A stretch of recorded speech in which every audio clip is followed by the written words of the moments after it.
O Senhor esteja convosco. Ele está no meio de nós. Proclamação do Evangelho de Jesus Cristo segundo Lucas. Glória a vós, Senhor. Naquele tempo, o Senhor escolheu outros 72 discípulos e os enviou 2 a 2 na sua frente, a toda cidade e lugar aonde ele próprio devia ir. E dizia-lhes: a messe é grande, mas os trabalhadores são poucos. Por isso pedi ao dono da messe que mande trabalhadores para a colheita. Eis que vos envio como cordeiros para o meio de lobos. Não leveis bolsa, nem sacola, nem sandálias, e não cumprimenteis ninguém pelo caminho. Em qualquer casa em que entrardes, dizei primeiro: a paz esteja nesta casa. Se ali morar um amigo da paz, a vossa paz repousará sobre ele. Se não, ela voltará para vós. Permanecei naquela mesma casa, comei e bebei do que tiverem, porque o trabalhador merece o seu salário. Não passeis de casa em casa. Quando entrardes numa cidade e fordes bem recebidos, comei do que vos servirem, curai os doentes que nela houver, e dizei ao povo: o reino de Deus está próximo de vós. Palavra da salvação. Glória a vós, Senhor. Ave Maria, cheia de graça, o Senhor é convosco. Bendita sois vós entre as mulheres, e bendito é o fruto do vosso ventre, Jesus. Santa Maria, Mãe de Deus, rogai por nós, pecadores, agora e na hora de nossa morte. Amém. Sentem-se uns instantes, por favor.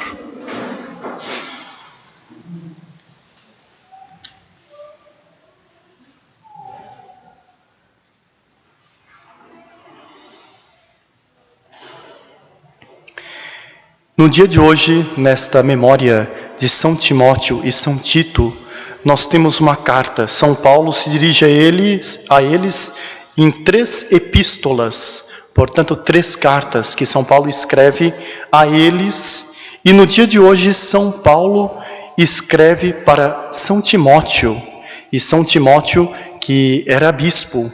São Timóteo, então, ele recebe esta carta, toda ela cheia de afeto, de carinho, de amor, e São Paulo queria incutir na alma de São Timóteo, através desta carta, uma virtude toda especial. E essa virtude é a virtude do ânimo. São Timóteo está desanimado. O desânimo, que o termo latino significa sem vida, mas aqui tem um outro aspecto que nós poderemos ver, e São Paulo por isso escreve para ele dizendo: por este motivo, ou seja, por isso que ele está escrevendo, exorto-te a reavivar a chama do dom de Deus, que recebeste pela imposição das minhas mãos. Ou seja, a chama daquilo da graça que ele recebeu de São Paulo e que ele deveria reavivar, reacender. Portanto, o desânimo é um apagamento na alma da pessoa. Aquele que desanima deixou a sua alma na escuridão, deixou a sua alma apagar. E o Padre Fuchs, que é um sacerdote que escreve muito bem, ele tem um tratado que chama Tratado de los Ángeles, que ele vai tratando sobre a angelologia, que é justamente o reino dos anjos, e que é um reino na teologia muito amplo, muito grande. Ele conta esse fato de uma religiosa que certa vez recebeu a aparição de um anjo, e é uma aparição toda especial, um anjo cheio de luz, e este anjo começou a apontar para esta religiosa todos os pecados dela. Na tua infância você cometeu tal pecado, depois cometeu tal outro, e você se dá conta o quanto que Deus se entristece com isso, o quanto que você ofendeu a Deus, e começou a dizer todos os pecados e colocar muita carga. Em tudo aquilo que esse anjo dizia, ela sentia algo de diferente. E ela, ao receber a acusação do anjo, ela ia recebendo aquilo como um fardo. Nossa, que pesado. Nossa, é verdade, tal coisa assim. Nossa, como eu sou ruim. Realmente, eu não presto. Nossa, que é isso? Eu sou uma monstra. E chegou um momento em que ela recebe uma inspiração de Deus. E ela diz para aquele anjo na aparição: levanta o teu rosto. Aí o anjo levanta o rosto e ela descreve. O Padre Fux conta, não é? Era um anjo um pouco peculiar, porque com uma face péssima, uma fisionomia péssima. E quando ele, que não tinha coragem ao acusar os pecados desta religiosa que era santa, quando ele levanta a face e ela olha para ele, ele dá um grito e sai desesperado. Ai! E sai. E o Padre Fux conclui esse fato dizendo: tá aí. E por isso que ela teve essa inspiração divina, porque no fundo era um anjo das trevas, o demônio, que ao jogar na cara dela os pecados que ela tinha cometido, o que ele queria? Desanimá-la. O que ele queria? Aí nós vemos com esse fato um ponto da vida espiritual muito importante que nós devemos considerar para não acontecer o que aconteceu com São Timóteo, para não acontecer com todos aqueles que desanimam, se deixam abalar. Eles perdem a paz interior. Esse é o grande aspecto do desânimo, o grande perigo daquele que desanima. Ele se deixa abalar interiormente, perde a paz interior. E nós vemos o evangelho do dia de hoje que diz, Nosso Senhor diz: em qualquer casa em que entrardes, dizei primeiro: a paz esteja nesta casa. Ora, se a paz deve estar numa casa, quanto mais na nossa casa interior, que é a nossa alma. Portanto, eu não posso me abater, não posso desanimar. E o desânimo também tem um outro nome, não é? Nós temos que tratar os problemas de frente. E tem um outro nome, que muitos de repente passaram, ou passarão, ou estão passando, que é a depressão.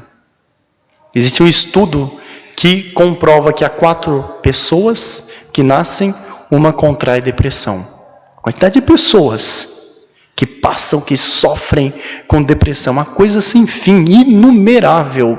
Portanto, essa é uma liturgia muito importante para todos nós, mas sobretudo para aqueles que passaram, que passam e que passarão por esse mal que é a depressão. Que eu tenho como sair disso. Eu tenho o tratamento clínico, mas eu também tenho o auxílio espiritual para vencer tudo isso. E a liturgia nos traz no dia de hoje. Nós devemos considerar um aspecto da depressão.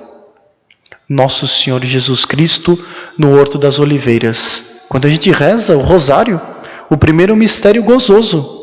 Nosso Senhor no Horto das Oliveiras, a oração e a agonia mortal de Nosso Senhor. O que era isso? Era o sofrimento de Nosso Senhor.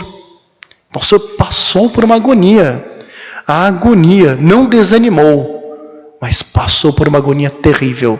E essa agonia foi tão intensa, tão terrível, que ele transpirou sangue. Sabe o que é isso? E a medicina explica que quando uma pessoa passa por uma dor tão grande, quer seja ela física ou psicológica, espiritual, essa pessoa transpira sangue. Tiveram várias pessoas também, como Nosso Senhor ao longo da história, que transpiraram sangue. Portanto, Nosso Senhor nos dá o exemplo de como vencer tudo isso. Quais são os meios que eu devo me utilizar para vencer tudo isso? Se Ele mesmo passou por esta tentação. E no tratado do desânimo, o abbé Michel, que é um sacerdote jesuíta, que escreve uma obra chamada O Tratado do Desânimo. E ele traz todos os pontos em que faz com que uma alma caia no desânimo e como sair do desânimo também. Um dos aspectos que ele trata é justamente isso. A pessoa cai no desânimo porque ela acha que julga que Deus tem a obrigação de dar a vitória para ela, sem ela se esforçar. Ele fundamenta, está errado. Deus quer o nosso empenho, Deus quer o nosso esforço, e muitas vezes a alma se frustra, porque quer uma vida fácil e não encontra, e por isso desanima. Exemplo da vida cheia de sacrifícios, cheia de sofrimentos, e que conquistou a vitória. Nosso Senhor no Horto das Oliveiras, Nosso Senhor na sua paixão, Nosso Senhor, se considerarmos, carregando a sua cruz, sendo crucificado, e só depois ressuscitou. Um outro aspecto também que devemos considerar, não é? E é importante. Tem gente que pensa que estar desanimado, fala, tal pessoa está desanimado, ou eu estou desanimado. Ao dizer isso, a pessoa está se equivocando, porque se está é porque é um estado de espírito da pessoa, e não pode estar. Por que eu não posso estar? Porque a tentação, o desânimo, não é um estado de espírito, e sim uma tentação. E se a pessoa está desanimada, é porque cedeu à tentação. Portanto, qual que é a melhor forma de combater a tentação do desânimo? É enfrentá-lo. E como que eu enfrento a tentação? Primeiríssima coisa, fé. Eu preciso da virtude da fé. Eu tenho que lutar, eu tenho que fomentar na minha alma, desenvolver. Muitas vezes eu peço para Deus, Senhor, aumenta a minha fé. Mas a pessoa esquece de considerar que antes de aumentar a fé, a pessoa tem que ter fé. E como é que eu adquiro a fé? Rezando, com a oração, buscando os sacramentos, como os senhores estão aqui agora, participando da Santa Missa. Quantos sacramentos, quantas maravilhas, quantos tesouros Deus coloca à nossa disposição para não desanimarmos. E muitas vezes eu faço pouco caso, por orgulho, por achar que eu sou forte demais. Eu não busco todas essas maravilhas que Deus me dá gratuitamente, e por isso a minha alma vai fenecendo, vai perdendo o brilho, eu vou me esquecendo das graças que Deus me deu, e eu desanimo, eu entrego os pontos. Isso não pode acontecer. E eu tenho para com Deus uma fé, sim, tem uma fé errada, uma fé que os teólogos chamam de fé comercial. Eu acho que Deus tem obrigação de me sustentar, Deus tem a obrigação de me dar a graça que eu necessito, de fazer o milagre que eu quero. Por quê? Não, porque olha só, eu fiz tal coisa boa assim, eu fiz tal outra coisa boa assim, agora eu chego com um cheque para Deus e digo aqui, ó, agora o senhor tem que me pagar também. Se eu fiz tal coisa assim, eu quero a retribuição. Fé comercial. Portanto, essa não é uma fé propriamente, é um desvio da fé. E por isso que a pessoa cai no desânimo. Então, portanto, no dia de hoje a liturgia nos convida a termos fé. E aqueles que têm fé conquistam o mundo. Que eu faço o propósito no dia de hoje, deixar de rezar? Nunca. Desanimar? Nunca. E qual é a virtude? Que é a virtude oposta ao vício do desânimo, à tentação do desânimo. É a virtude da esperança.